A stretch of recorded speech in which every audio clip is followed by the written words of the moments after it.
Good evening सभी को, good evening. चलिए सभी लोग, आज हम स्टार्ट करेंगे बायोलॉजी, ठीक है। और बायोलॉजी की ये पहली क्लास होगी, ठीक है। तो बायोलॉजी स्टार्ट होगी और ये बायोलॉजी की भाई पहली क्लास होगी और रिकॉर्डेड क्लास है, ठीक है। सभी लोग कमेंट करके बताइएगा कि आपको अगर कोई डाउट आ रहा है तो डाउट संबंधित बात बताइएगा, ठीक है। चलिए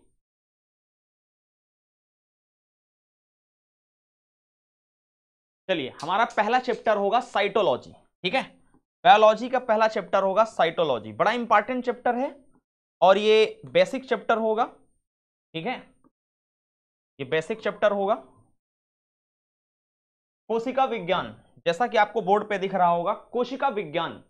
तो सबसे पहले हम कोशिका विज्ञान पढ़ेंगे।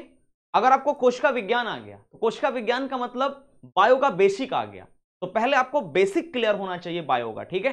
चलिए, तो कोशिका विज्ञान में सबसे पहले हम बेसिक बेसिक चर्चाएं करते हैं। सबसे पहले समझने का प्रयास करते हैं कि ये जो साइटोलॉजी शब्द है, ये साइटोलॉजी शब्द किसने दिया। तो पहला क्वेश्चन याद रखो, साइटोलॉजी शब्द दिया है हर्टविंग ने। किसने दिया है? हर्टविंग ने। बिल्कुल बेसिक से बात करेंगे और सभी को ये चैप्टर आना चाहिए, बिल्कुल बेसिक। हर्टविंग ने। उसके बाद फिर क्वेश्चन आता है कि फादर ऑफ साइटोलॉजी किसे कहते हैं? फादर ऑफ साइटोलॉजी, कोशिका विज्ञान का जनक किसे कहते हैं? ये एक एक लाइन के प्रश्न पूछ लिए जाते हैं, तो ध्यान दें। कोशिका विज्ञान का जनक कहते हैं रॉबर्ट हुक को। किसको कहते हैं भाई? रॉबर्ट हुक को कहते हैं, ठीक है। उसके बाद अगला प्रश्न बनता है कि ये साइटोलॉजी में हम पढ़ेंगे क्या। अब ध्यान दो, अगर हम साइटोलॉजी शब्द को तोड़ें तो इसमें दो शब्द हैं। एक है साइटो, साइटो का मतलब होता है सेल, और लॉजी का मतलब होता है स्टडी करना। क्या करना? अध्ययन करना। यानी साइटोलॉजी के अंतर्गत हम सेल का अध्ययन करेंगे। साइटो मतलब सेल और स्टडी मतलब अध्ययन करना, लॉजी मतलब स्टडी। और ये लैटिन भाषा का शब्द है। कैसा शब्द है ये? साइटोलॉजी। तो ये एक भाषा होती है लिखने की विज्ञान में, लैटिन भाषा का शब्द है, ठीक है। तो साइटोलॉजी मतलब इसके अंतर्गत हम सेल का अध्ययन करेंगे। बेसिकली सेल क्या है उसके बारे में स्टडी करेंगे, ठीक है। तो पहला क्वेश्चन बनता है सेल शब्द किसने दिया, सॉरी साइटोलॉजी शब्द किसने दिया? हर्टविंग ने दिया। उसके बाद प्रश्न आएगा कि साइटोलॉजी का फादर किसे कहते हैं?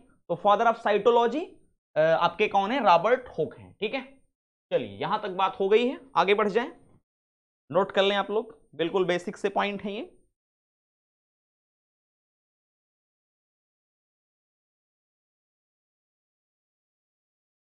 चलिए ध्यान दो आगे। अब सबसे पहली बात है कि ये सेल होती क्या है। व्हाट इज द सेल, ठीक है। सेल क्या है? तो पहले इसकी हम परिभाषा लिखेंगे, ठीक है। क्या लिखेंगे? इसकी डिफिनेशन लिखेंगे। तो ध्यान दें, सेल क्या है? सभी जीवों की, सभी जो जीव हैं, लिविंग है, सभी जीवों की सबसे छोटी, सबसे छोटी संरचनात्मक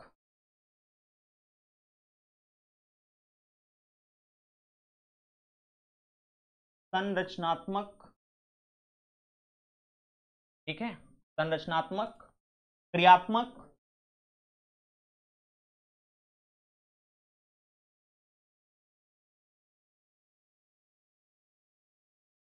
एवं जनन की इकाई, एवं जनन की इकाई,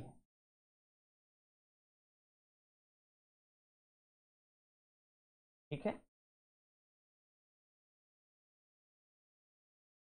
एवं जनन की इकाई, तो ये परिभाषा है। सेल क्या है? सभी जीवों की सबसे छोटी संरचनात्मक और क्रियात्मक जनन की इकाई है। तो इसका परिभाषा अभी थोड़ी देर पहले आपको, सॉरी थोड़ी देर बाद आपको समझ आ जाएगा, पहले आप इसको लिख लेंगे, ठीक है। आगे देखो, चीजों को आगे हम समझेंगे। अब बात करते हैं सेल का खोज किसने किया। तो सबसे पहली बार सेल की जो डिस्कवरी किया है 1665 में एक वैज्ञानिक का नाम है रॉबर्ट हुक। क्या नाम है? Robert Hooke. बात को समझते चलिएगा, ठीक है। रॉबर्ट हुक ने क्या करा? सेल की खोज करा, डिस्कवरी करा। कैसे डिस्कवरी करा?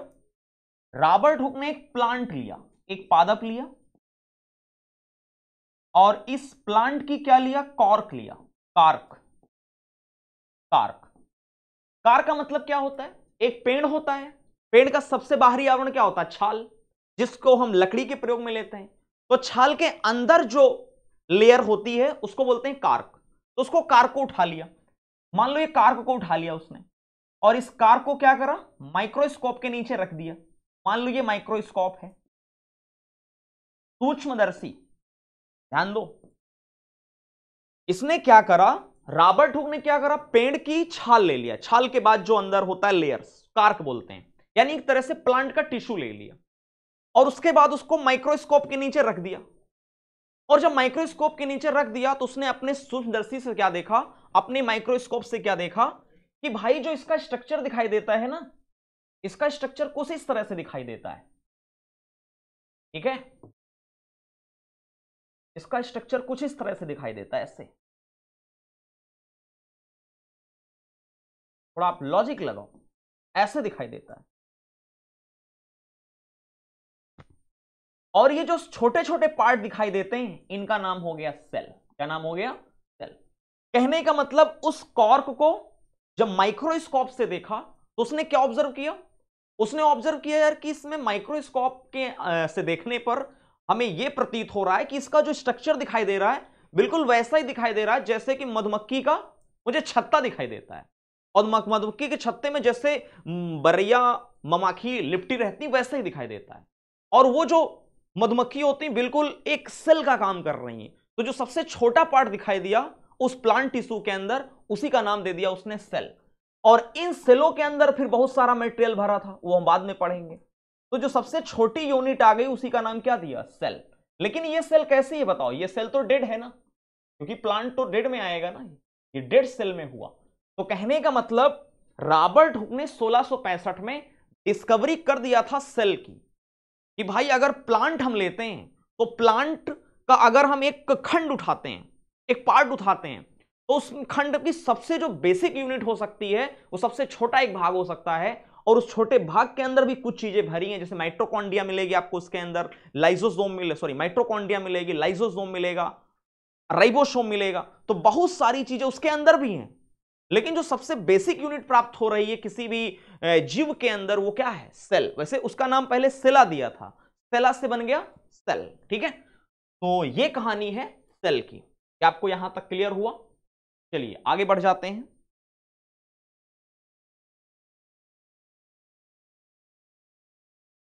कंफर्म? चलो अब देखो, सभी जीवों की सबसे छोटी संरचनात्मक, क्रियात्मक एवं जनन की इकाई है।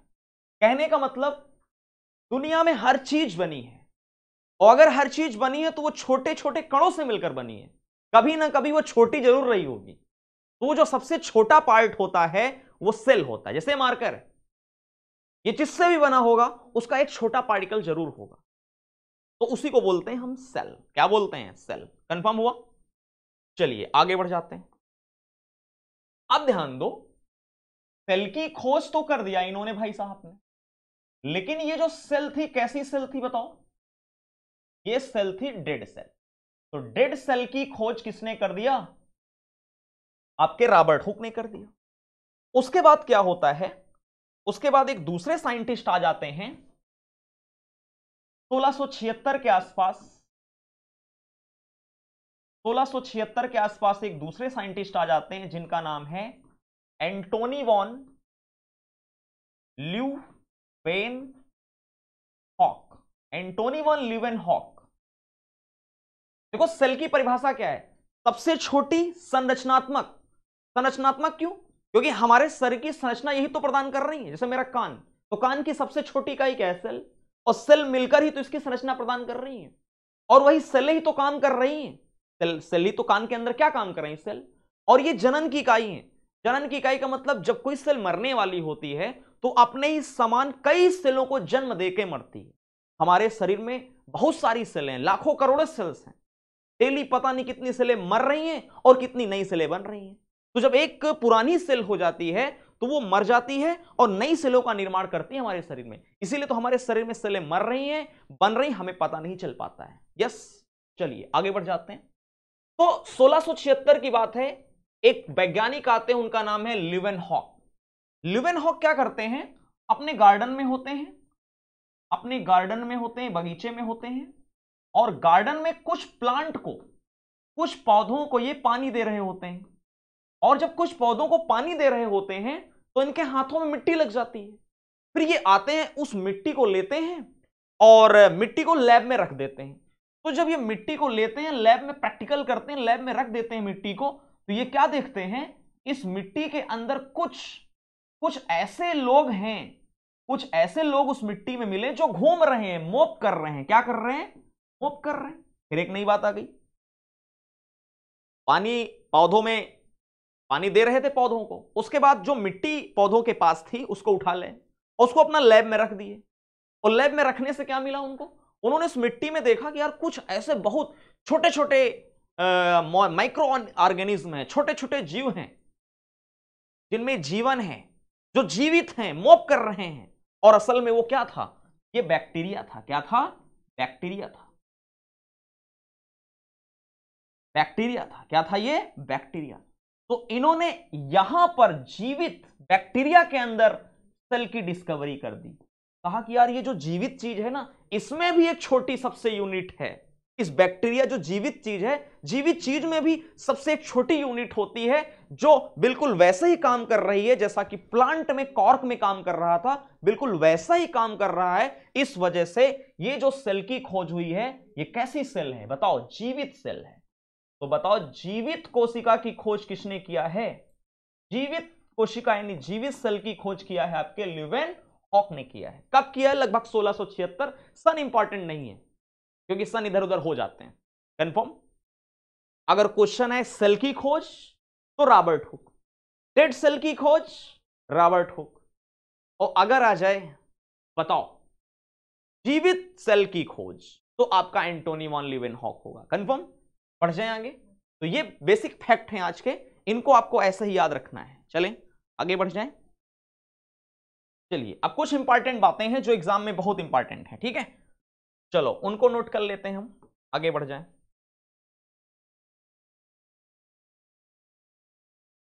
कुछ इंपॉर्टेंट फैक्ट्स। अभी कहानी खत्म नहीं हुई, कहानी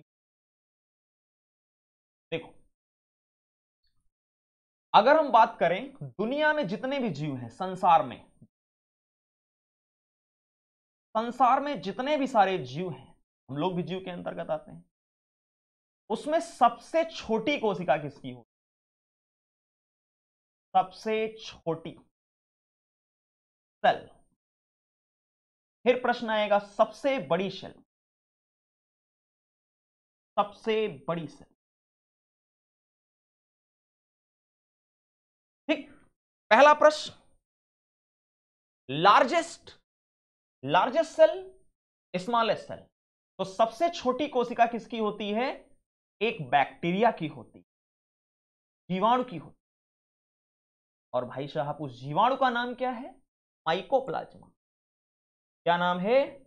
माइकोप्लाज्मा नाम है उस जीवाणु का। तो पूरी दुनिया में सबसे छोटी कोशिका बैक्टीरिया की होती है, जीवाणु की होती है, और उस जीवाणु का नाम है माइकोप्लाज्मा। ठीक, इस माइकोप्लाज्मा को हम पीपीएलओ भी कहते हैं। ध्यान देना, पीपीएलओ, इसका फुल फॉर्म है pleuro pneumonia P like organism, या इसका एक नाम और है एमएलओ। ठीक है, इसको जोकर बैक्टीरिया भी कहते हैं। जोकर बैक्टीरिया, जोकर बैक्टीरिया क्यों कहते हैं? जैसे जोकर नहीं, मिनट 10-10 मिनट में अपना फेस बदलता रहता है, अपने आप को चेंज करता रहता है, कभी लाल कपड़े पहनता है, कभी अलग प्रकार के एक्सप्रेशन देता है, कभी मुंह बना रहा है इधर उधर। तो जैसे जोकर अपने आप को चेंज करता रहता है, वैसे ये माइकोप्लाज्मा अपने आप को चेंज करा करता है, इसलिए इसको जोकर बैक्टीरिया भी कहते हैं। बड़ा इंपॉर्टेंट प्रश्न है, ठीक है। सबसे बड़ी कोशिका, सबसे बड़ी कोशिका होती है ऑस्ट्रिच की। ऑस्ट्रिच बोले तो शुतुरमुर्ग के अंडे की होती है। सबसे बड़ी दुनिया में सबसे बड़ा कोशिका, सबसे बड़ा अंडा इसी का होता है, शुतुरमुर्ग के अंडे का। तो संसार में सबसे बड़ी सेल होती है ऑस्ट्रिच की, याद रखो, बड़ा इंपॉर्टेंट प्रश्न। सबसे छोटी कोशिका बैक्टीरिया, नाम है mycoplasma, PPLO MLO, joker bacteria. ठीक, आगे बढ़ जाओ। नेक्स्ट, आगे बढ़ जाते हैं। नेक्स्ट, ठीक है। अब देखो, मानव शरीर की अगर हम बात करें, ह्यूमन, तो मानव शरीर में, मानव शरीर में, मानव शरीर में, मानव शरीर में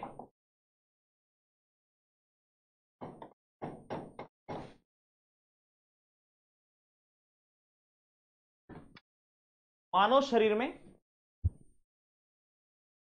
मानव शरीर में सबसे छोटी कोशिका, स्मॉलेस्ट सेल, स्मॉलेस्ट सेल, सबसे छोटी कोशिका। लार्जेस्ट सेल, देखो लार्जेस्ट वर्ड यूज किया है मैंने, लार्जेस्ट सेल, सबसे बड़ी कोशिका। लॉन्गेस्ट सेल, तीन शब्द हैं, लॉन्गेस्ट सेल। तो मानव शरीर में सबसे बड़ी कोशिका किसकी होती है? तो याद रखो, ओवा की होती है। ओवा या ओवम, अंडाणु या डिंब, फीमेल गैमेट्स जो होती हैं, ठीक है, वहां की सबसे बड़ी कोशिका होती है अंडाणु की। सबसे छोटी कोशिका स्पर्म की होती है, स्पर्म की होती है, शुक्राणु की होती है। और सबसे लंबी कोशिका होती है nervous system, nervous system. Nervous system मतलब तंत्रिका तंत्र, खोपड़ी की कह सकते हो आप। और इनको न्यूरॉन कहते हैं। क्या कहते हैं? न्यूरॉन। ये सब आगे आएगा। इनको न्यूरॉन कहते हैं। सबसे लंबी लंबी सेल खोपड़ी की होती है, ब्रेन की होती है, नर्वस सिस्टम, तंत्रिका तंत्र की होती है। और सबसे स्मॉलेस्ट शुक्राणु, स्मर्म सेल, सबसे बड़ी लार्जेस्ट ओवम की। ठीक है, इसको आप नोट कर लें। आगे बढ़ जाते हैं। ठीक, अब देखो, अगर हम बात करें, आपका जो खून होता है ना, ब्लड, ब्लड क्या होता है? ब्लड एक टिश्यू होता है। ब्लड एक कनेक्टिव टिश्यू है, कनेक्टिव टिश्यू है। रक्त एक संयोजी ऊतक है ना, लिक्विड फॉर्म में होता है, तरल। रक्त तो तरल अवस्था में होता है भाई। तो रक्त हमारा तरल है और संयोजी, संयोजी का मतलब पूरे शरीर को जोड़ने का काम करता है। अब खोपड़ी का पैर से कनेक्शन है, तो पूरी बॉडी को कौन जोड़ के रखा है? ब्लड। पूरी बॉडी को जोड़ के रखता है ब्लड, इसलिए संयोजी ऊतक है। ऊतक का मतलब क्या होता है? ऊतक का मतलब होता है ये ग्रुप ऑफ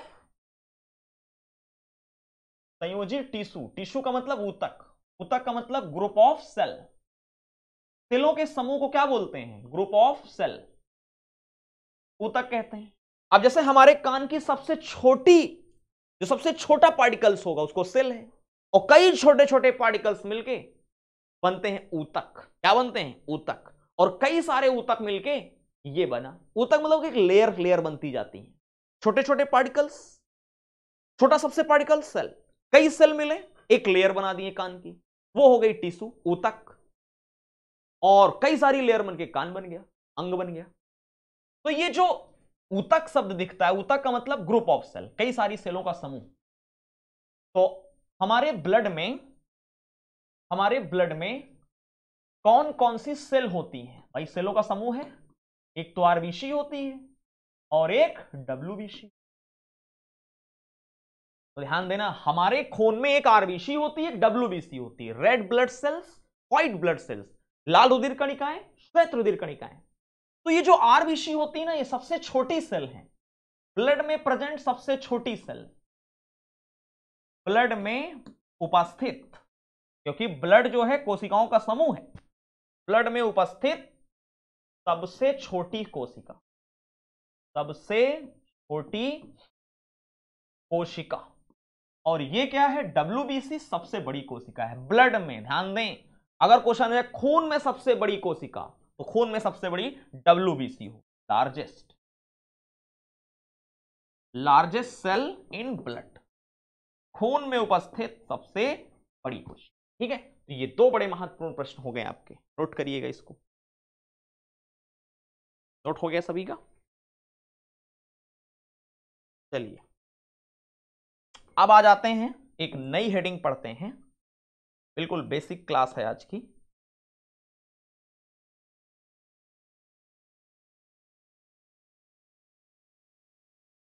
कोशिका सिद्धांत, सेल थ्योरी, सेल थ्योरी, कोशिका सिद्धांत। ये भाई कोशिका सिद्धांत क्या है, जरा ध्यान दें। कोशिका सिद्धांत, कोशिका सिद्धांत,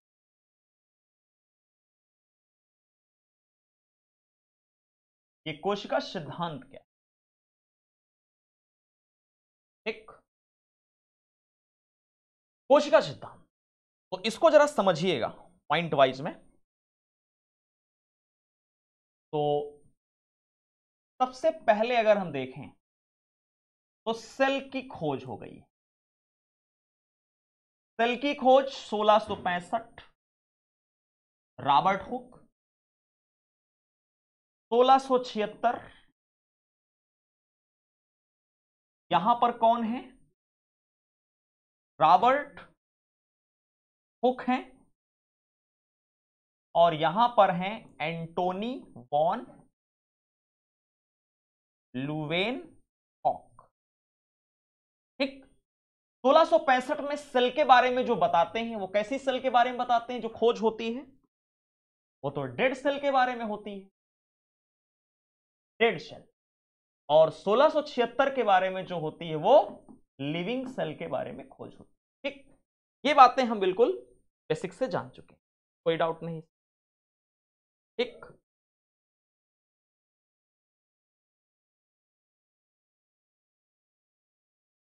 कंफर्म?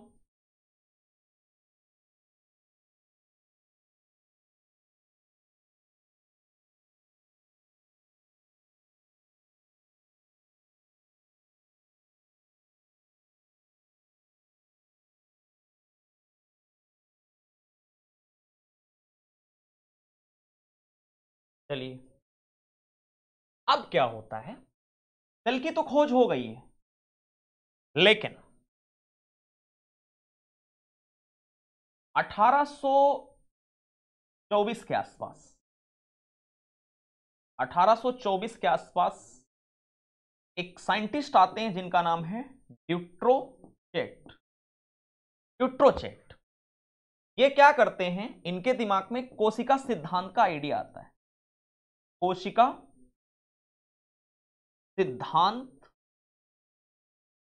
का विचार आता है, कोशिका सिद्धांत का आइडिया आता है।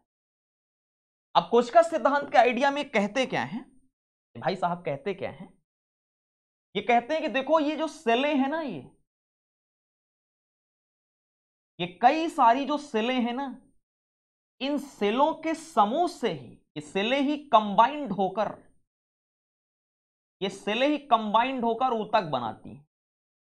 क्या बनाती हैं? टिश्यू बनाती हैं। तो अगर आपसे कहा जाए ऊतक के बारे में किसने बताया कि कई सारी सेल मिलकर ऊतक बनाती हैं, टिश्यू बनाती हैं, कई छोटी छोटी सेल मिलकर एक लेयर कंप्लीट कर देंगी कान की, उसी को टिश्यू कहते हैं। और कई लेयर मिलकर पूरा कान बना देंगी, वो अंग बन जाए। लेकिन बेसिकली कई सेल, ये छोटी छोटी सेलें हैं, कई सेलें मिलकर कंबाइंड होकर जो एक लेयर बना रही हैं, उसका नाम है ऊतक। ये बात किसने बताई है भाई?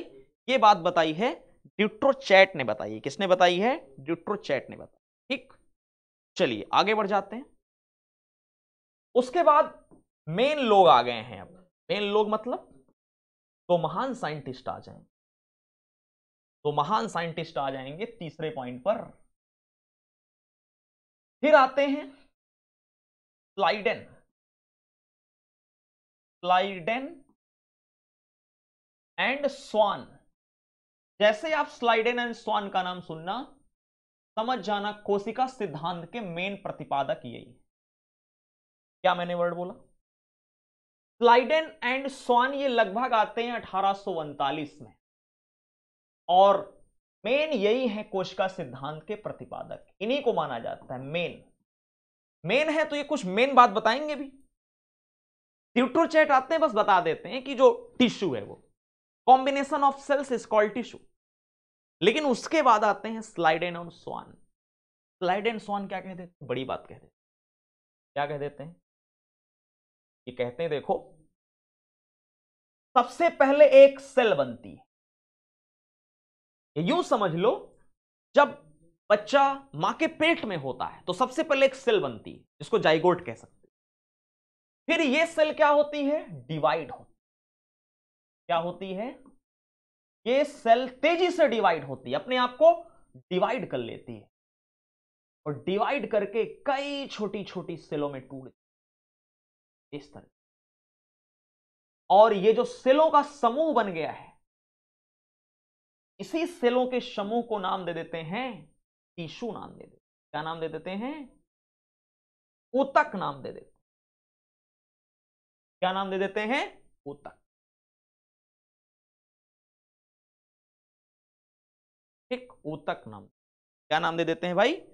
ऊतक नाम दे देते। और कई सारे ऊतक, ये पूरा ग्रुप, जब ये सेलों का ग्रुप और कई सारे, जैसे मान लो ये ऊतक एक बन गया बड़ा सा, ये सेलों का कॉम्बिनेशन बन गया, और कई सारे इस तरह से जब जुड़ जाएंगे, कई सारे सेलों के कॉम्बिनेशन जुड़ जाएंगे, तो ये कंप्लीट हो गया एक ऑर्गेन कंप्लीट, एक अंग बन गया। क्या बन गया? अंग। और इस तरह फिर अंग बनते जाएंगे, बहुत सारे अंग बनते जाएंगे, कई सारी सेल मिलेंगी, कई सारी सेल मिलेंगी, बहुत सारे अंग बन जाएंगे। तो अंग से क्या बन जाएगा? अंग से क्या बन जाएगा? पूरी क्या बन जाएगी भाई? पूरी बॉडी बन जाएगी। क्या बन जाएगी? पूरी बॉडी बन जाएगी। कई सारे अंग, आंख, कान, नाक मिला के पूरा शरीर कंप्लीट हो जाएगा ना, पूरा अंग का सिस्टम कंप्लीट हो जाएगा, ऑर्गन सिस्टम बन जाएंगे, और ऑर्गन सिस्टम बन गए, सारे अंग बन गए, मतलब शरीर बन गया। तो ये बात बता रहे हैं कौन? Schleiden and Schwann. Schleiden Schwann कहते हैं कि हमारे शरीर की जो सेल होती हैं, हमारा पूरा शरीर सेलों से बना है, और ये सेल क्या होती है? डिवाइड होती रहती है। पहले एक सेल होती है, फिर वो सेल तेजी से डिवाइड होती है। मां के पेट में पहले एक सेल बनती है, फिर वो सेल तेजी से डिवाइड होती है, और कई सारी सेलें मिलकर अलग अलग तेजी से सेलों में विस्फोट होता है। फिर कई सारी सेल मिलकर टिश्यू बनते हैं, फिर कई सारे टिश्यू के ग्रुप मिलकर एक ऑर्गन बना देते हैं, फिर अंग बनने लगते हैं, कई सारे अंग बन जाते हैं। इस तरह बहुत सारी सेलें अलग अलग प्रकार से डिवाइड होती है, पूरा शरीर कंप्लीट हो जाता है। ये बात किसने बताई है बताओ? स्लाइडेन एवं स्वान ने बताई। कंफर्म हुआ सभी को? कंफर्म? चलिए, नोट हो गया सभी का? चलिए आगे बढ़ जाते हैं। उसके बाद चौथा पॉइंट क्या है? चौथा पॉइंट समझो, एक और आते हैं, उनका नाम है रुडोल्फ। उनका नाम है रुडोल्फ विर्चो। एक साइंटिस्ट और आते हैं जिनका नाम है रुडोल्फ विर्चो। Rudolf Virchow. तो भाई ये रुडोल्फ विर्चो क्या कहते हैं? इनकी क्या कहानी है, इनके बारे में जरा जानो। ये सेल डिवीजन की बात करते हैं, इंपॉर्टेंट लाइन, कोशिका के विभाजन की बात कर रहे हैं ये। रुडोल्फ विर्चो क्या कह रहे हैं? सेल डिवीजन की बात कर रहे हैं। कहते हैं यार सेल डिवाइड होती है, सेल डिवीजन होता है। कैसे डिवीजन होता है? ये कहते हैं कि एक सेल होती है, मान लो ये ओल्ड सेल है, पुरानी सेल है, ठीक, और ये पुरानी सेल क्या करती है? अपने आप को डिवाइड करती है। एक सेल है अभी पुरानी है, अपने आप को डिवाइड करके बहुत सारी सेलें बना लेती है, बहुत सारी नई सेलें बना लेती, न्यू सेल बना लेती। और इन न्यू सेलों को डॉटर सेल कहते हैं। क्या कहते हैं? पुत्री सेल, डॉटर सेल। और ये पेरेंट सेल है। क्या है ये? Parent cell. बात समझ में आई कुछ? ये कोशिका के विभाजन की बात करते हैं। ये कहते हैं कि एक पुरानी सेल होती है, वो पुरानी सेल अपने आप को डिवाइड करती है और डिवाइड करके नई नई सेलें बना देती है। मतलब जब वो मरने वाली होती है, मान लो ये मरने वाली है, ओल्ड सेल क्या है? ये डेड होने वाली है। ये भाई साहब मान लो मरने वाली है, आज इसका समय समाप्त होने वाला है, मरने वाली है। तो जब ये मरने वाली होगी ना, तो अपने ही तरह की नई सेलों को बना के मरेगी, अपने ही तरह की नई सेलों को बना के मरेगी। इसी को बोलते हैं सेल का डिवीजन हो गया। इसीलिए हम सुनते हैं आरबीसी, आरबीसी का जीवन काल 120 दिन होता है। अब क्या आरबीसी सारी मर जाती है 120 दिन में? नहीं। जिसका 120 दिन समाप्त होने वाला होगा वो कई सारी आरबीसी नई बना के जाएगी। नहीं तो हमारे शरीर में आरबीसी कम हो जाए, ब्लड खत्म हो जाएगा। तो ये प्रोसेस होता है, सेल बनती हैं, मरती रहती हैं, बनती हैं। इसीलिए परिभाषा में लिखा है जनन की इकाई है। कोशिका क्या है?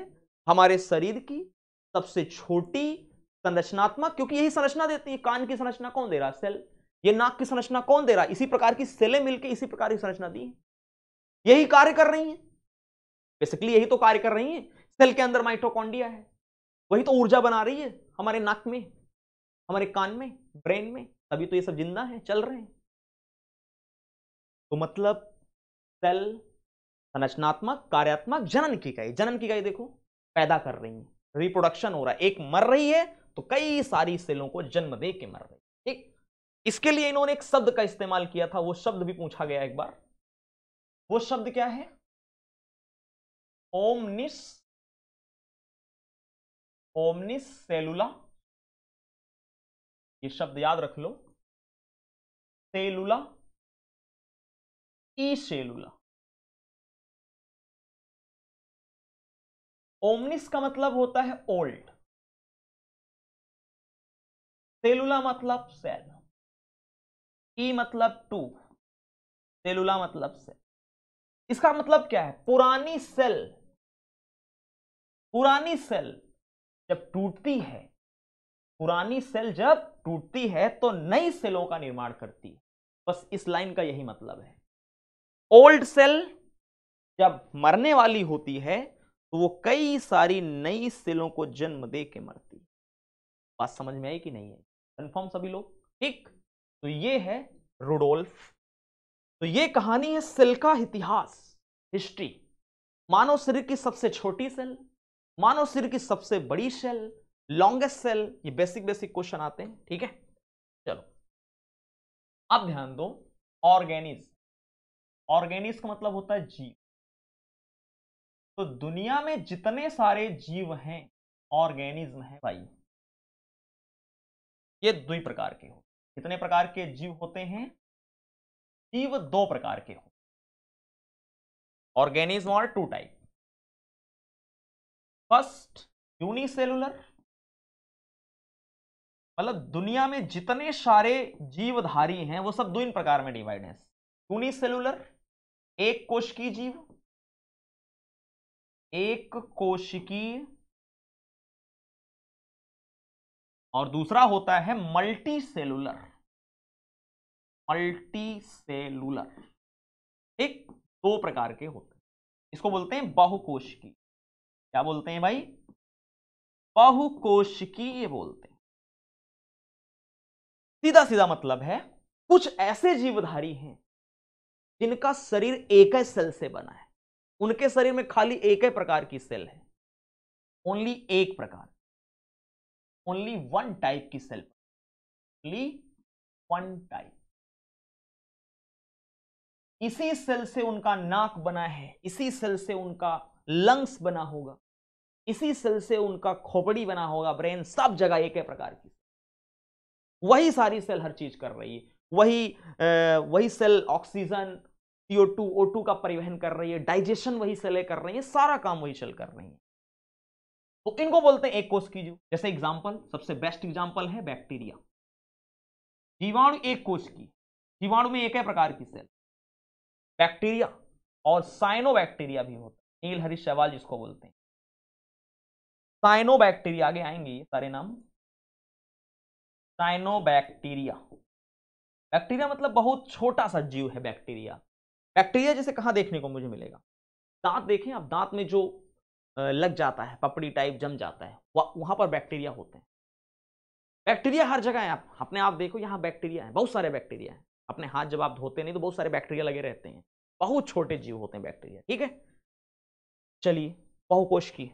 मल्टी सेलुलर का मतलब इनमें बहुत प्रकार की कोशिकाएं पाई जाती हैं, इनमें कई प्रकार की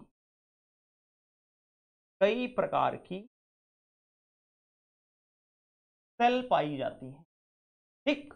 देखो, जैसे हम लोग मल्टी सेलुलर हैं, ह्यूमन। हम लोग किसमें हैं? मल्टी सेलुलर में।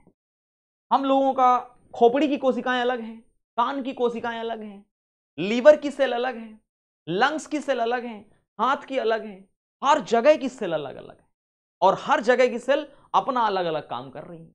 जैसे ब्रेन की सेलों का काम है सोचना, विचारना, बुद्धि का केंद्र, तो यहां की सेल अलग प्रकार से काम कर रही है। अमाशय का काम, यहां की सेल अलग है, डाइजेशन करवा रही है। यहां की सेल अलग है, जीभ की सेल अलग है, स्वाद ग्रहण कर रही है। कान, सुनने वाली सेलें हैं अलग। नाक, किसी चीज को सूंघने वाली सेल अलग है। यहां से यहां संकेत भेजने वाली सेल अलग है। आपने यहां कोई गरम गरम सामान छू लिया तो आप तेजी से हाथ हटा लेते हैं, पता चल जाता है, तो यहां से यहां की सेलें अलग हैं। तो हर जगह की सेल अलग अलग है, तो हम लोग मल्टी सेलुलर में आते हैं। जितने हम ही लोग नहीं, सारे एनिमल, जितने सारे एनिमल होते हैं, कुत्ता, बिल्ली, चमगादड़, बकरी, सब आपका किस में आएगा? बहुकोशिकीय में आएगा। यहां तक कि आपका कवक, फंगी, शैवाल, ये सब किस में आते हैं? आपके बहुकोशिकीय में आते हैं। लिख लीजिएगा, शैवाल हो गया, कवक हो गया, एनिमल हो गया, बर्ड्स, पक्षी भी तो आते हैं, पक्षी सब इसमें, हाँ प्लांट भी आएंगे, बर्ड वगैरह सब इसी में आ जाएगा, ठीक है। ये सब आपके मल्टी में आ जाएंगे, मल्टी में आ जाएंगे, ठीक है। यहां तक किसी को डाउट? तो आज आप यहीं तक तैयार रखें, आगे नेक्स्ट कल इसके आगे पढ़ाया जाएगा, ठीक है। तो आज के लिए इतना ही, धन्यवाद।